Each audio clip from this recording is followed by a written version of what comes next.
También queremos darles a conocer que el Instituto Nacional de Estadísticas analiza la seguridad alimentaria de 39 municipios en distintos departamentos del país. Steven Vázquez con los detalles. Adelante.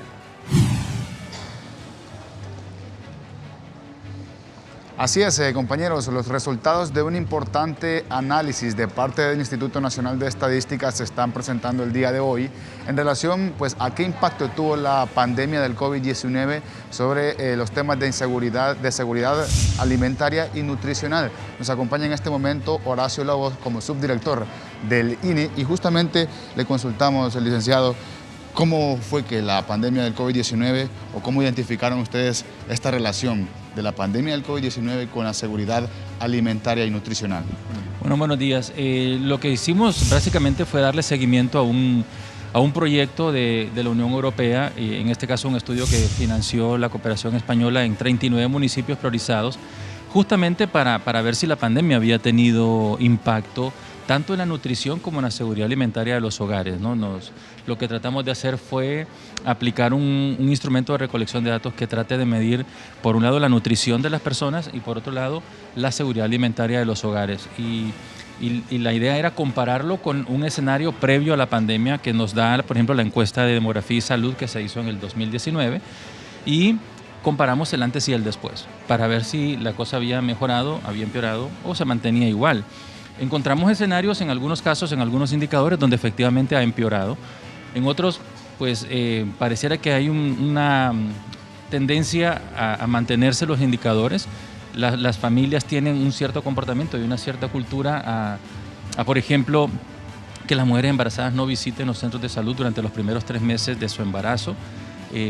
Eso es algo que hay que ir cambiando porque pareciera que es más cultural el hecho de que de no asistir al centro de salud para hacerse sus chequeos, ¿no? Entonces, eso por un lado.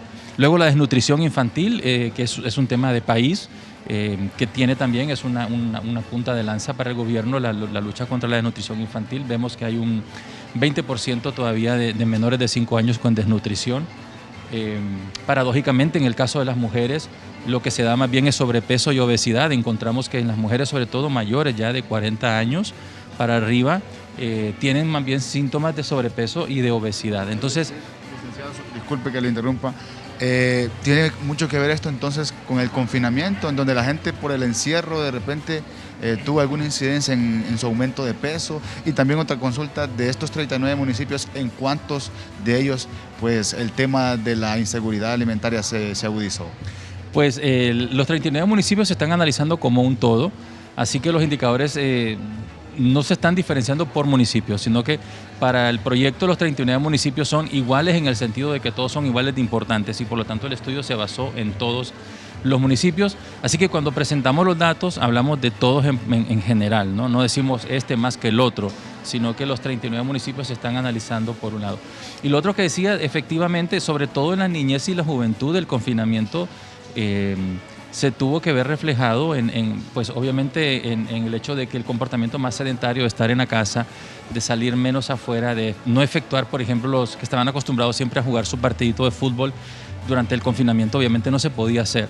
Entonces hay todo ese tipo de cosas que evidentemente implicaron, pero recordemos también la pérdida de ingresos, el hecho de que durante la pandemia hubo mucha suspensión de empleos y muchos despidos. Al afectarse los ingresos, también se afectan el consumo de alimentos. Por ejemplo, hay un alto porcentaje, más del 10% de los hogares de estos municipios destinan el 75% a los alimentos, es decir, que prácticamente todo lo que ganan se va en alimentos. Si los ingresos del hogar se cortan, obviamente se cortan también los alimentos. En estos sectores, licenciado, ¿cuánto tiempo o se llegó a alguna conclusión relacionada con esto? ¿Cuántos tiempos al día comen, por ejemplo, las familias de estos municipios que están siendo analizados? Bueno, encontramos que en general en estos municipios hay hogares que hacen solamente 2 tiempos de comida, que no comen los 3 tiempos todos los días. Hay un indicador de que nos dice cuántos días a la semana comen bien y siempre hay un día a la semana que no comen bien, ¿no? Entonces los hogares han empezado a sacrificar y también ese es otro indicador, la calidad, ¿no? Es decir, si yo quiero seguir comiendo para poder cumplir con los 3 tiempos, entonces tengo que reducir las cantidades de lo que como o la calidad de lo que como. Y eso también es preocupante.